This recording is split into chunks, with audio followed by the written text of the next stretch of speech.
Hey everybody, it's Glenn, and I wanted to take a few minutes to share with you how to add your blog post draft to the Wordpress.com website, Populations at Risk.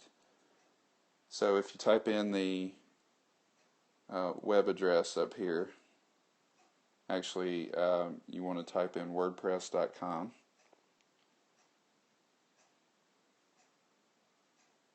In the address bar. It'll take you to the WordPress.com website, and in the top right corner you'll see a button that says sign in. When you click it, it'll bring you to this page. So when you accepted your invitation to be a contributor to the blog, it should have guided you in setting up your password and your username if you needed one. So here's my username, and the password goes here. That's what you'll do. Put in your username and password. It will take you to the reader. I didn't add these blogs. WordPress added these blogs, but this is the first thing you'll see once you log in, typically. Then you're going to go to the top up here to My Sites. When you click on My Sites, it will take you to a list of websites that are on this account, of which the only one is Populations at Risk. You'll see here that it has where you can click Posts, and it'll show you posts, and it'll give you the opportunity to add a new one. I don't recommend using that option. You can try it and see if you like it, but I'm going to show you how I do it because I think it's easier for you to add everything that's going to be required for the post. So instead of clicking Posts, you want to click Dashboard. When you click Dashboard, it's going to take you to the dashboard. And as the administrator, I have several options over here. You can see starting at the top here and going all the way down. I don't think you'll see all of these because you all have been added as contributors, not as administrators. That way all you're able to do is upload your content and submit it for approval. But in general, this is what it'll look like. You'll see all this stuff in the body here, and you'll see some options to the left. But like I said, I don't think you'll see all of them.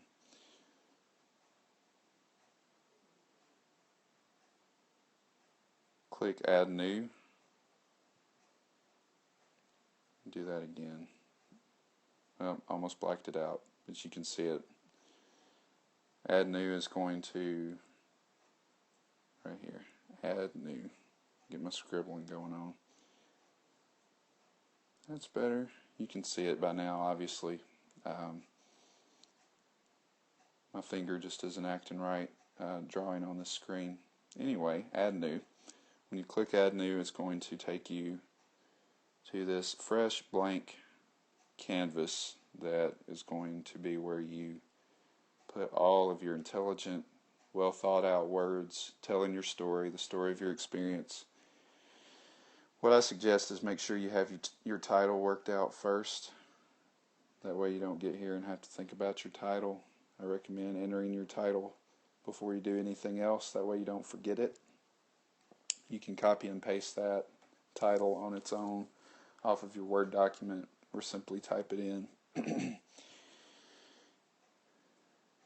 Then your body is going to go in this large blank area.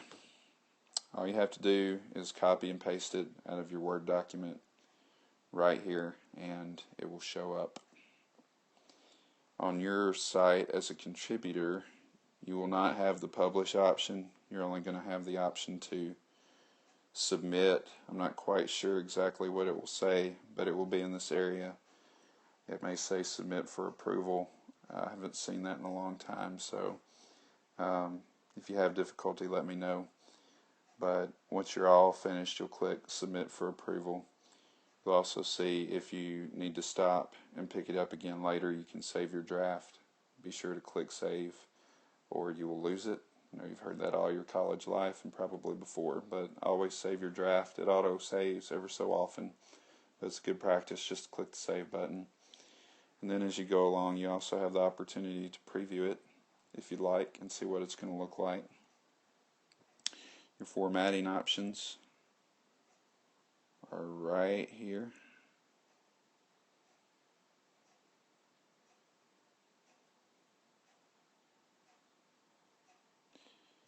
I'm going to point out, I'm not going to go into detail, but the button here that says link, I mentioned in the guidelines that you need to link to another article or post that supports what you're writing.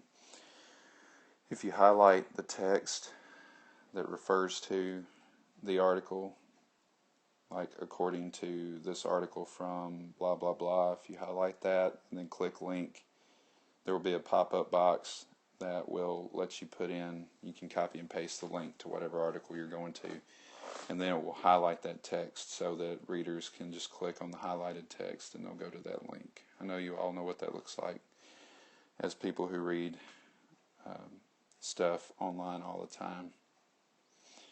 So that's how you make use of that cool feature. And then you can bold certain text and italicize and all that. You don't have really much interest in this over here at all, so you can ignore that, but these are your big formatting options. I think that's all we need on this page. So if you look down on this page, the next slide is going to show you this page just further down. Oh, I'm sorry. In a minute we will get to that page just further down. This is the all posts page. So you see our two that are already published that I've written, and then there's a draft here. This is a post that I've started but haven't published yet, so I'm going to use that for the next few minutes to show you the rest of the tutorial. There again, you got the title, and here's the body, and it goes on down toward the bottom.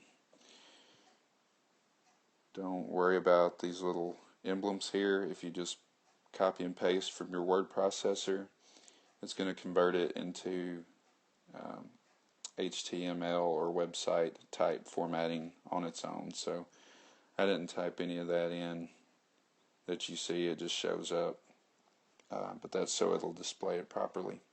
All you got to do is copy and paste. And then the other options I showed you here. If you continue further down the page, this is what I was about to show you. Further down the page, this is what it looks like. I'm going to highlight three things here. First is categories. You'll see that I've chosen class projects for the category that this post is going to go in. There's going to be a category for real world experience.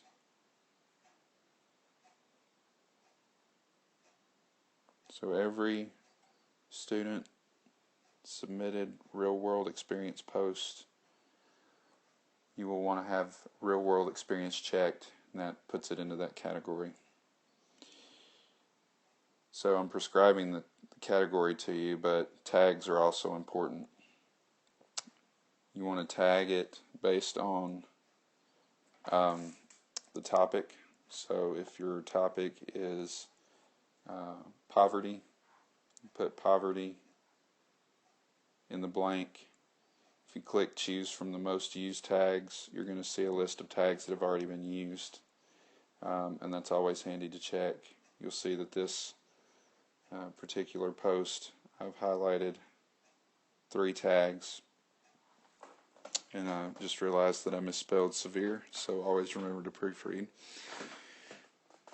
Tagging it is going to make it topical so that people can search and find it, people who are searching the internet.